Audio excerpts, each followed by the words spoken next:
안녕하세요. 신세계교회 새가족 여러분을 담당하고 있는 박준호 목사입니다.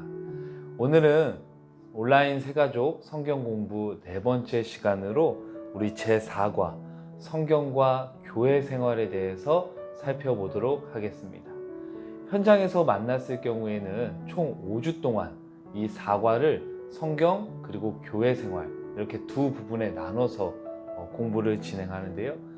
온라인으로 진행될 경우에는 조금 길어질 경우에 어려움이 생길 수 있어서 4과를 오늘 1시간에 함께 살펴보도록 하겠습니다.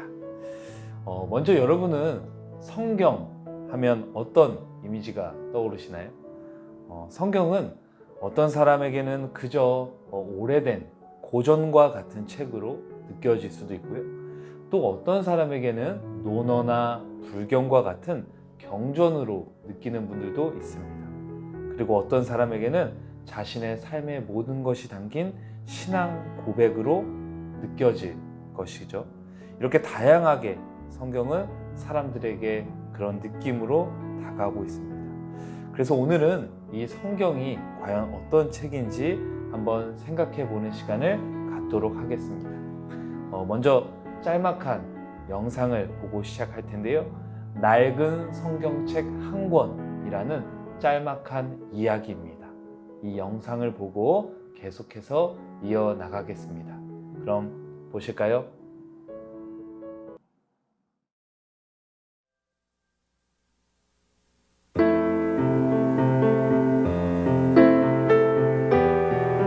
무서운 전쟁. 하지만 나에게 더 무서운 것은 배고픔이었다. 얼마나 더 굶어야 따뜻한 밥 한 끼를 먹을 수가 있을까? 전쟁터에서 죽은 아버지, 피난길에서 헤어진 어머니. 하지만 나에게 더 간절한 것은 강냉이죽 한 그릇이었다. 그나마 힘있는 아이들은 먹을 것을 훔치기라도 했지만 나처럼 힘없는 아이는 쓰레기 속을 뒤져야만 했다. 하지만 거기에도 먹을 만한 것은 거의 없었다. 이런 내가 존이라는 미국인 가족을 만난 것은 정말 행운이었다. 존 아저씨 부부는 나처럼 굶주린 아이들에게 날마다 먹을 것을 나누어 주었다. 그리고 아픈 사람들을 찾아서 정성껏 돌봐주기도 했다. 난 굶주린 사람들 틈에 끼어서 존 아저씨가 나누어주는 그 맛있는 우유 가루를 먹을 때마다 한 가지 이상한 생각을 떨쳐버릴 수가 없었다. 존 아저씨는 왜 우릴 도와주는 걸까? 우리나라 사람도 아닌데. 1년이 지난 어느 날, 그날 나는 존 아저씨 부부가 우는 것을 처음 보았다. 존 아저씨의 아들이 병으로 죽은 것이었다. 하나밖에 없는 그의 아들이. 하지만 존 아저씨 부부는 이 가난한 나라를 떠나가지 않았다. 존 아저씨의 도움으로 난 초등학교를 졸업하고 중학교에도 입학할 수가 있었다. 내가 중학교에 처음 가던 날 존 아저씨는 나에게 선물을 주었다. 여러 권의 공책과 연필, 그리고 낡은 성경책 한 권. 모두가 죽은 아들의 것이었다. 내가 존 아저씨에게 물었다. 아저씨는 왜 우리나라에 오셨어요? 한동안 말이 없던 존 아저씨가 낡은 성경책을 내 손에 꼭 쥐어주면서 말했다. 너에게 이 성경책을 주고 싶어서. 존 아저씨의 그 말이 무슨 뜻인지 난 알 수가 없었다. 하지만 난 더 이상 물어보지 않았다. 존 아저씨의 그 따뜻한 눈빛만으로도 나에겐 충분했기 때문이다. 그 뒤로 많은 시간이 흘렀다. 한국의 경제는 눈부시게 발전했고 나 역시 넉넉한 집안의 가장이 되었다. 오래전 존 아저씨의 바람이 실제로 이루어진 것이었다.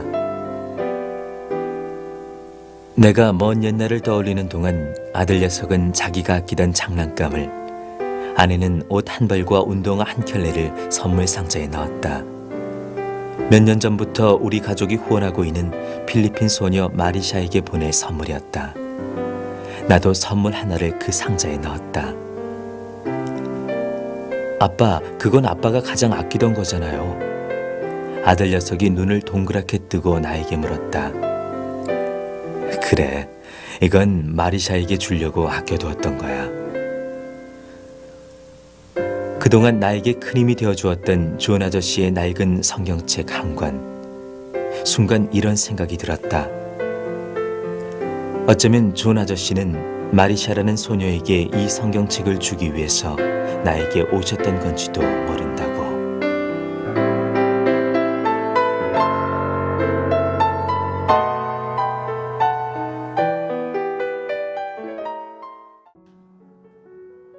네, 잘 보셨나요?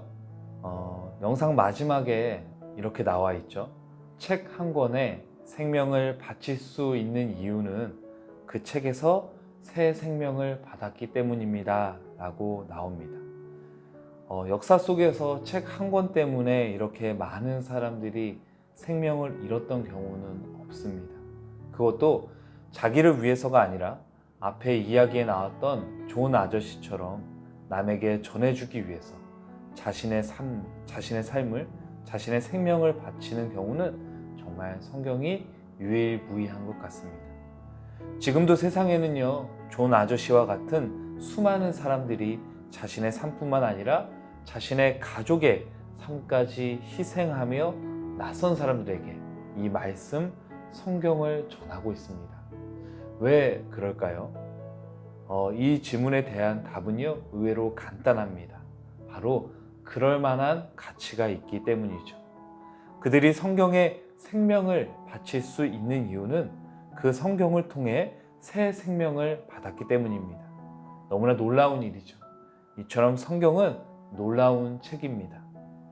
성경은 하나님께서 사람에게 주신 편지입니다. 하나님을 조금이라도 알 수 있도록 사람의 언어와 사람의 이해와 사람의 역사 속에서 하나님을 드러낸 하나님의 작은 조각인 것이죠. 그렇기 때문에 우리는 이 성경을 통해 우리와 함께 하시고 지금도 함께 하시는 그런 하나님의 숨결을 느낄 수 있습니다. 하나님의 말씀이 살아있다는 것은 왜 성경이 우리에게 중요한 것인지를 잘 말해주죠. 그것은 하나님의 말씀이 오늘 이 순간에도 살아서 우리 안에 일하시고 역사하고 있기 때문입니다. 하나님의 말씀은요, 단순히 책 속에 갇힌 옛 선조들의 과거가 아니라 늘 현재입니다. 과거에 역사하신 하나님도 귀하지만 그 하나님의 말씀이 동일하게 오늘의 나와 교회를 그리고 세상을 변화시키는 능력이기 때문이죠. 그렇기 때문에 많은 기독교인들과 또 많은 교회가 세상을 변화시키려고 몸부림치고 있습니다. 그렇기 때문에 말씀의 종교라고도 하는 이 기독교는요, 말씀의 능력으로 살아갈 수 있는 것이죠. 오늘 나를 변화시킬 수가 없다면 그것은 죽은 말씀이요, 과거의 말씀입니다. 수천 년 전의 십자가는 오늘도 나에게 영원한 생명을 주는 것이죠. 이것이 어려운 말로요, 현재화된 말씀의 위력입니다. 하나님의 역사는 늘 현재입니다. 조금 어렵게 말씀을 드렸는데요, 이제 우리 교재를 통해서 함께 한 걸음 더 성경은 어떤 책인지 살펴보도록 하겠습니다. 오늘 교재를 한번 준비해 볼까요? 네, 오늘 교재에 사과를 한번 펴보도록 하겠습니다. 사과입니다. 제4과 성경과 교회생활. 우리 굵은 글씨는 넘어가고요, 제가 문제부터 읽어 나가겠습니다. 큰 1번입니다. 성경의 저자는 누구입니까? 성경의 저자는 누구입니까? 그러니까 성경은 누가 썼습니까? 라는 것이죠. 1번에 1번, 성경의 영감이라고 되어 있습니다. 성경은 어디로부터 영감을 받았냐? 이런 뜻인 것 같아요. 디모데후서 3장 16절 말씀을 제가 읽도록 하겠습니다. 모든 성경은 하나님의 감동으로 된 것으로 교훈과 책망과 바르게 함과 의로 교육하기에 유익하니 라고 이렇게 디모데후서에 잘 나와 있어요. 모든 성경은 하나님께서 주신 마음을 가지고 하나님께서 주신 감동을 가지고 쓰여졌다라는 것이 디모데후서의 말씀이죠. 하지만 예전에 어떤 일이 있었냐면요, 성서무오설이라는 말이 있었습니다. 말 그대로 성경에 나오는 글자 한 글자 한 글자 다 하나님께서 불러주신 것을 썼기 때문에 성경의 한 글자 한 글자는 다 틀린 말이 없다, 성경에는 오류가 없다라는 것이 이 성서무오설입니다. 하지만 이 말 때문에 많은 폐해를 낳았습니다. 성경의 모든 말은 다 진리이기 때문에 이 진리대로 살아야 된다라고 사람들을 함부로 판단하고 평가하고, 또한 그것이 어떤 전쟁을 일으키는 기준이 되었기 때문이죠. 하지만 이것은 성경 안에 하나님을 가두는 일일 뿐입니다. 성경은요, 그 넓고 위대한 하나님을 나타낸 하나의 작은 조각에 불과합니다. 성경은 하나님의 말씀이지만 그것은 사람의 언어, 당시 사람의 역사 속에서 고백된 하나님인 것이죠. 그렇기 때문에 우리는 성경을 하나님의 말씀으로 받아들이고 그 안에 고백된 하나님이 오늘 나에게는 어떻게 고백되었는지를 살펴봐야지 그 안에 하나님을 가두어서는 안 된다라는 것이 우리가 오늘 중요하게 살펴보고 나아가야 될 점입니다.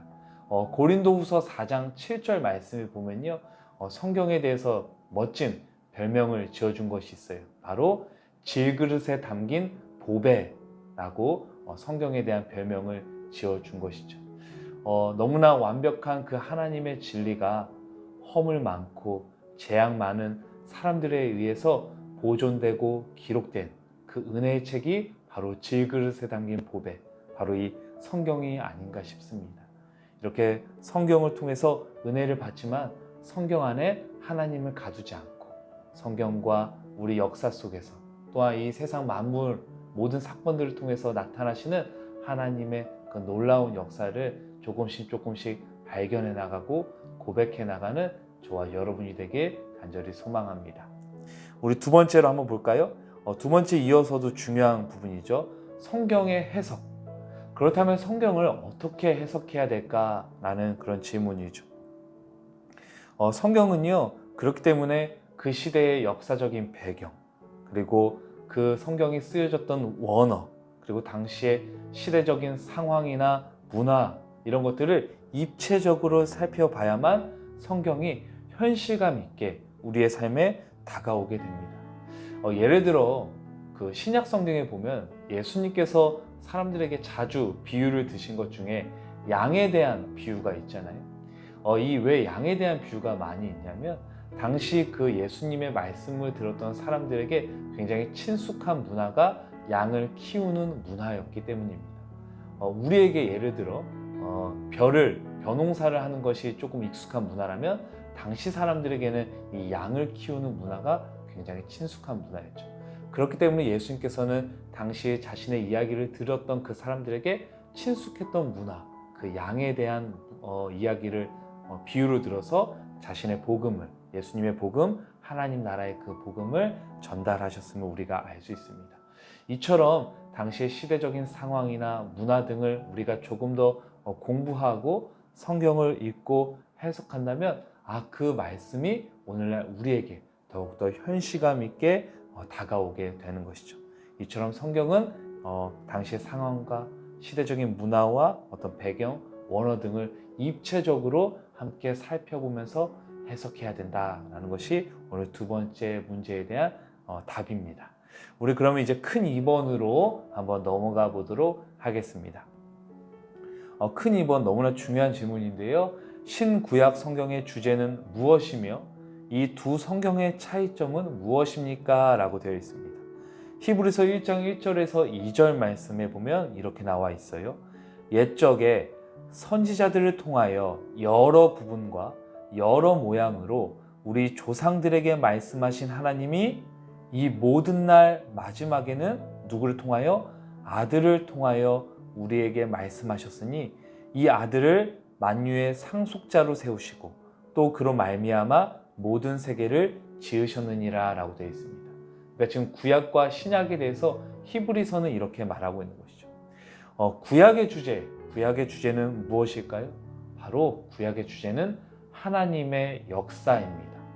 하나님께서 이 이스라엘 민족들과 그리고 그 열방들을 어떻게 역사하셨는지에 대해서 증거하고 있는 것이 바로 구약이죠. 그리고 또 다른 구약의 주제는 바로 오실 예수님에 대한 그런 증거를 담고 있다. 앞으로 장차 나타날 그 예수님, 예수 그리스도 메시아에 대한 이야기를 또한 증언하고 있는 것이 구약입니다. 자, 그렇다면 신약의 주제는 무엇일까요? 신약의 주제는 바로 예수님을 통한 하나님의 역사입니다. 구약의 주제가 오실 예수님에 대한 증언이었다면 신약의 주제는 이미 이 오신 예수님에 대한 증언을 담고 있는 것이죠. 그리고 이 예수님을 통한 하나님의 역사를 나타낸 것이 바로 신약입니다. 하지만 신약의 주제는 여기서 끝나지 않죠. 신약의 주제는 예수님의 승천을 통해서 계속해서 이어지는데요. 바로 성령님을 통한 하나님의 역사를 담고 있습니다. 성령님을 통한 하나님의 역사가 담겨져 있는 것이 바로 신약이죠. 이것이 중요한 게 무엇이냐면요. 그 성령님이 오늘날 지금 내 속에서도 함께 있기 때문에 성령의 역사가 끝난 것이 아니라 성경의 그 요한계시록으로 끝난 것이 아니라 지금도 나와 함께하고 있다. 끊임없이 하나님께서 오늘도 나와 함께 하신다라는 그 말씀의 현재성, 말씀이 아직도 살아있다라는 것을 우리가 알 수 있는 것이죠.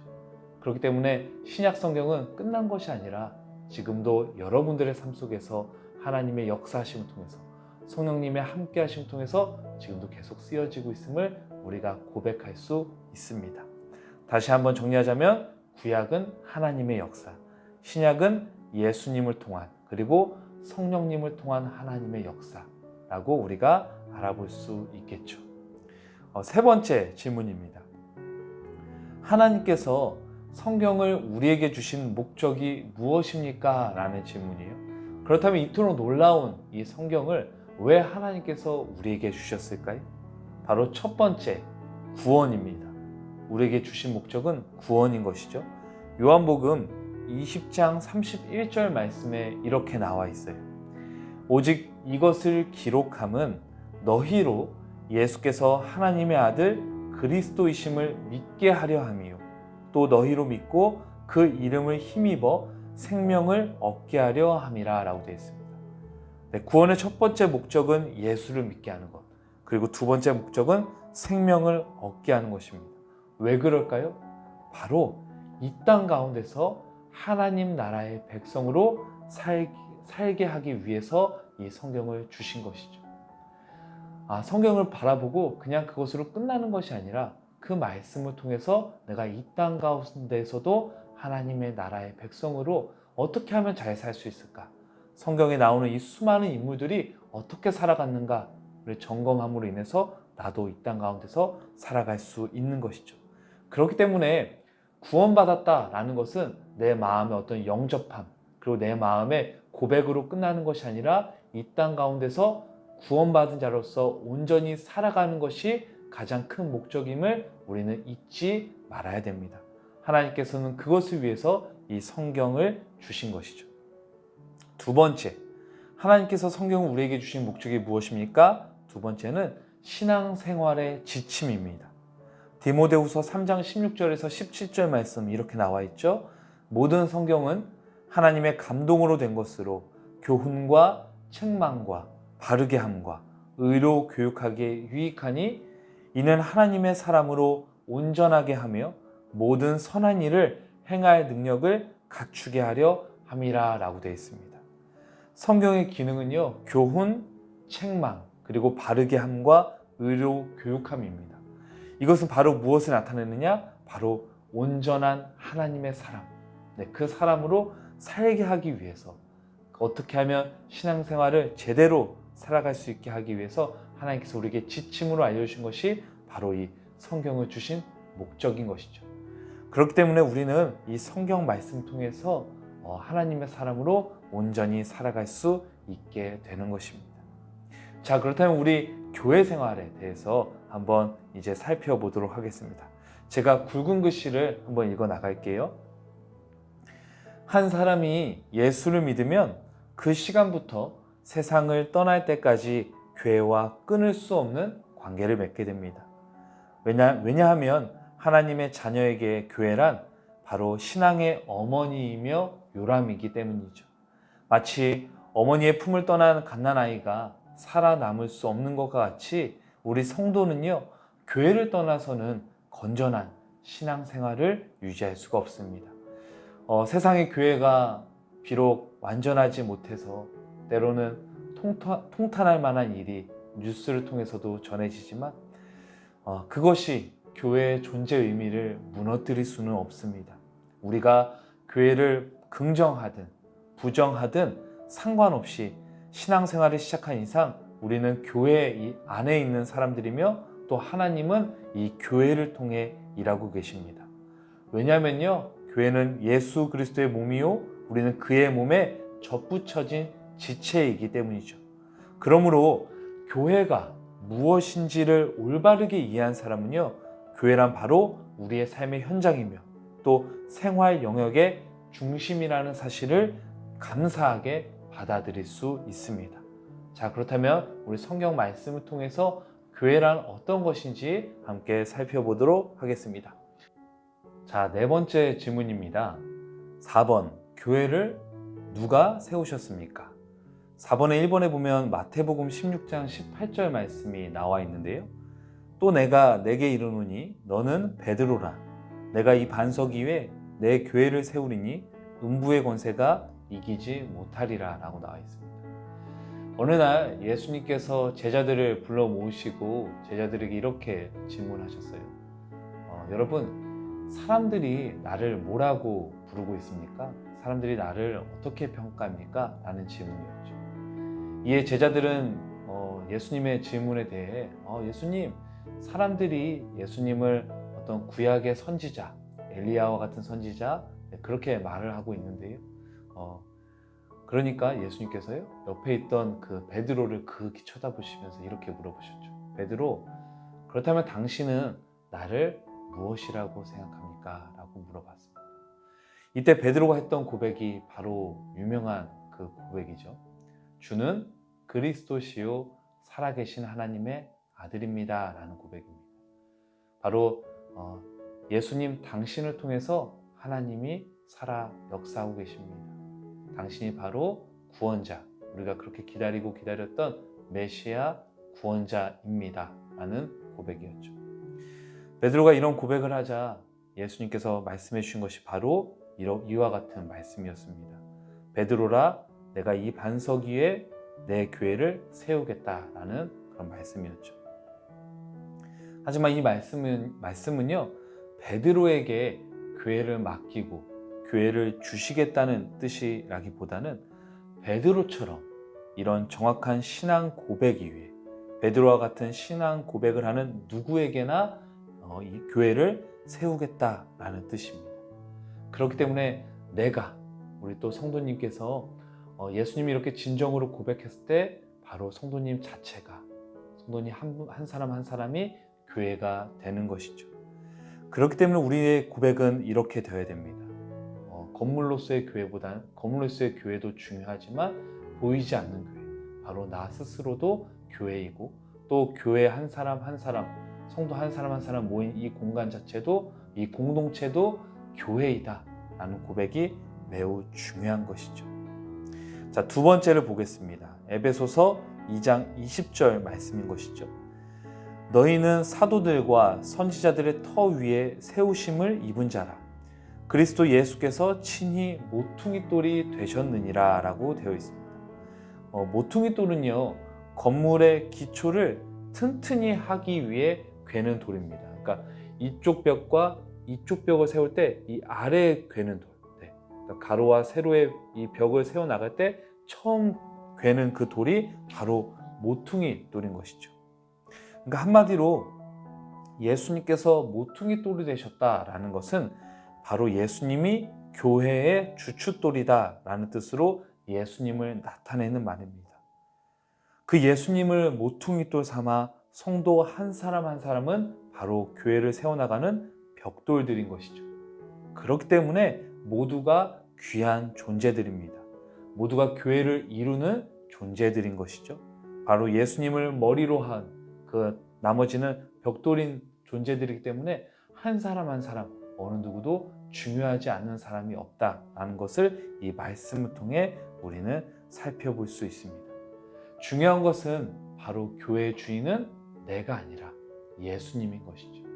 그렇기 때문에 우리는 자칫 내 교회, 내가 세운 이 교회가 아니라 나는 이 교회를 세우는데 내가 동역자일 뿐입니다.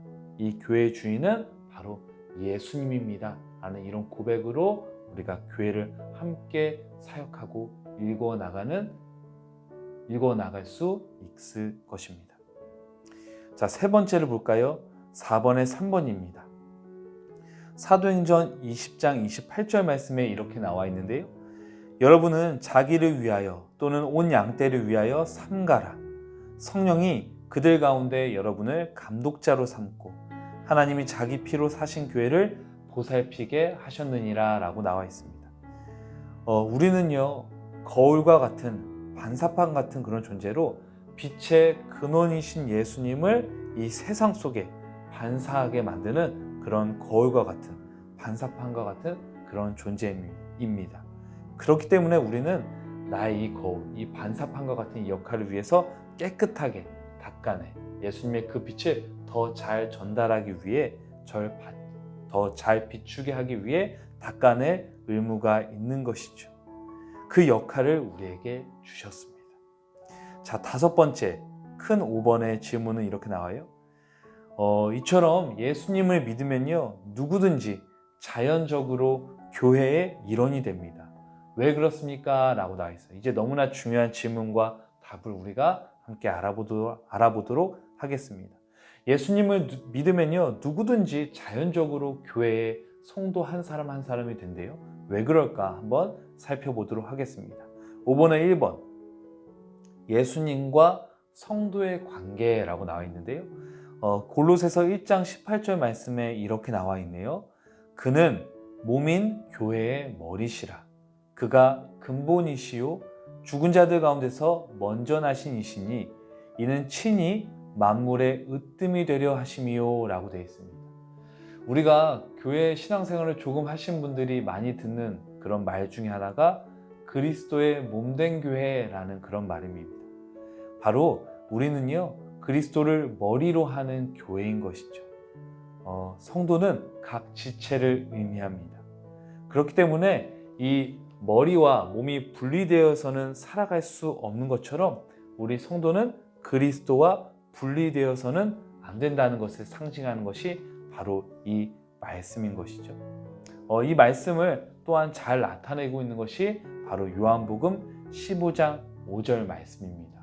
바로 포도나무와 가지에 대한 비유도 또한 이런 말인 것이죠.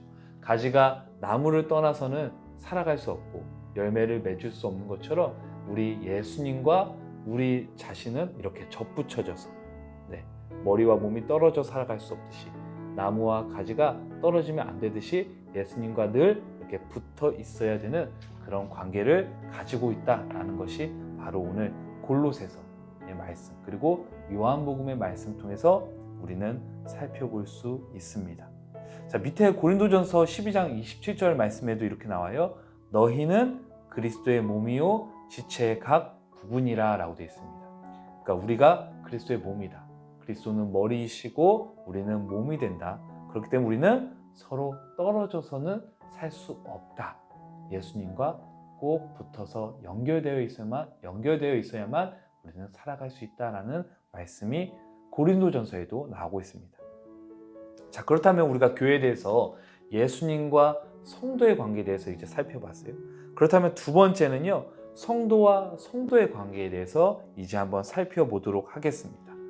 고린도전서 12장 25절 말씀 이렇게 나와 있죠. 몸 가운데서 분쟁이 없고 오직 여러 지체가 서로 같이 돌보게 하셨느니라 라고 되어 있습니다.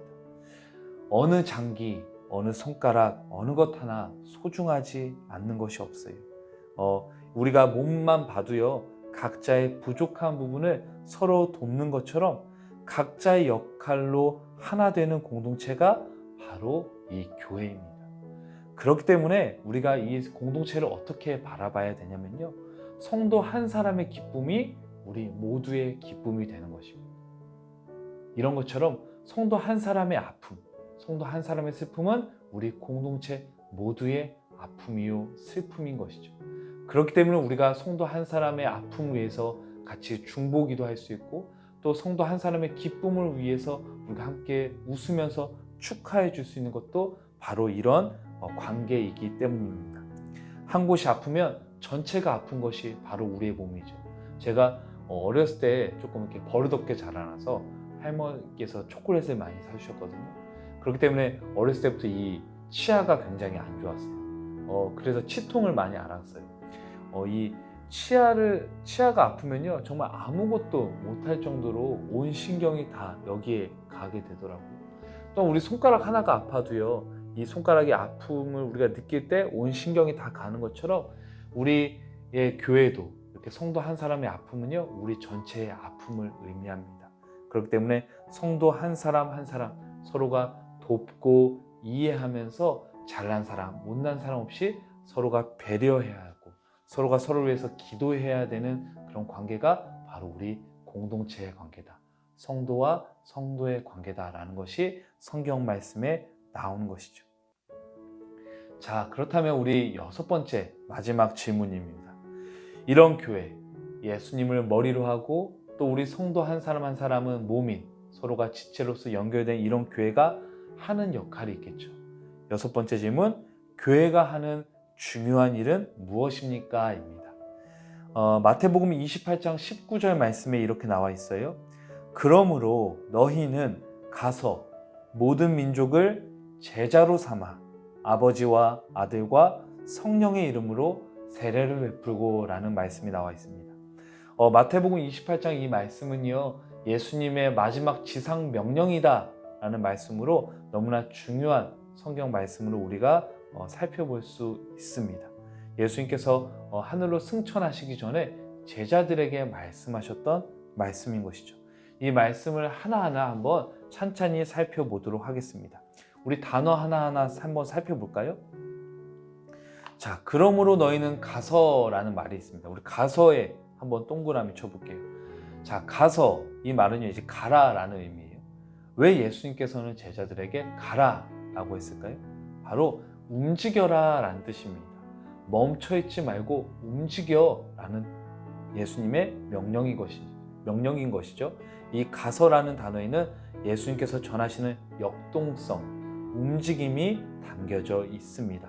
멈춰있지 말고 가라, 멈춰있지 말고 움직여라 라는 뜻이 바로 이 가서라는 명령에 담긴 것이죠. 자, 두 번째 단어 한번 동그라미 쳐볼까요? 모든 민족, 모든 민족에 한번 동그라미를 쳐보겠습니다. 이 모든 민족은요 바로 만나는 모든 사람들을 의미합니다.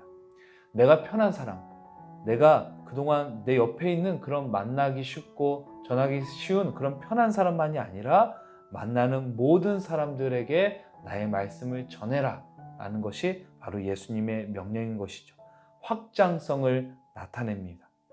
바로 제자들이 그동안 꺼려했던 그 이방인들, 너희들이 그토록 정말 개돼지처럼 취급했던 그런 이방인들에게도 나의 이 복음, 하나님의 말씀을 전해라 라는 것이죠.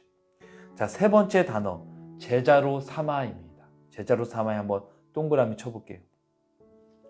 예수님께서 이 제자들을 부르셔서 하나하나 가르쳐 주시고 하나님의 사람, 예수님의 사람으로 세우셨듯이 그렇게 너희들도 만나는 모든 사람들을 하나하나 세워서 교육하고 가르치고 복음을 전파해서 성숙하게 만들어라.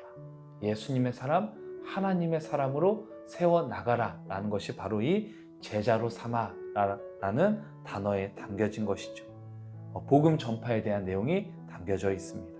마지막 네 번째, 세례를 베풀고입니다. 세례를 베풀고. 이 세례를 베풀다 라는 뜻은 무엇일까요? 세례라는 것은요, 우리가 이제 물로서 세례를 받잖아요. 이 물에 대한 의미가 있습니다. 우리가 물에 이렇게 잠기게 되면 어떻게 되죠? 네, 물에 대한 의미. 물에 잠기게 돼서 나오지 못하면 바로 죽음을 의미하죠. 이렇듯 세례는요, 이전의 나의 모습은 죽고 이제 내가 물에 나왔을 때는 새로운 사람, 바로 하나님의 사람으로 다시 태어났습니다 라는 것을 의미합니다.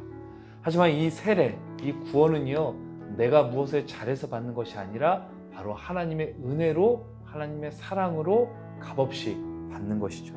그렇기 때문에 이 세례를 내가 다른 사람에게 베풀다 라는 것은요, 값없이 내가 너에게 주었던 이 사랑을 너희도 값없이 만나는 모든 사람들에게 베풀어라 라는 그런 사랑 전파에 대한 내용을 담고 있습니다.